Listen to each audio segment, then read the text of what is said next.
দ্বিতীয় দীর্ঘতম এটা কি আকাশপথে বাস্তব? বিমান বাংলাদেশের প্রায় আপনারা বলেন। ৩৫০ কোটি টাকা দামের বিমানে কিভাবে মাত্র ২,০০০ টাকার মাঝেই ভ্রমণ সম্ভব। ঘুরিফিরি খাইদের আজকের ভিডিওতে আমরা তা দেখিয়েছি। জীবনে অন্তত একটি বারের জন্য হলেও যাদের আকাশে ওড়ার স্বপ্ন, এই ভিডিওটা দেখলেই হয়তোবা তা পূরণ করা সম্ভব।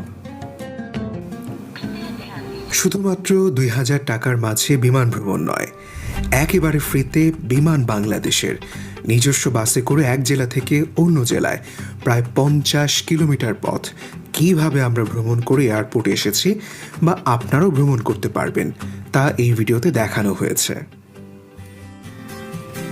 বাংলাদেশের অভ্যন্তরীণ এয়ারপোর্টগুলোর বর্তমান অবস্থা এবং অভ্যন্তরীণ ফ্লাইটের ক্ষেত্রেও ফ্রি ভরপেট বুফে খাবার কিভাবে খাবেন, ভিআইপি না হয়েও এক্সট্রা বেশ কিছু সুযোগ সুবিধা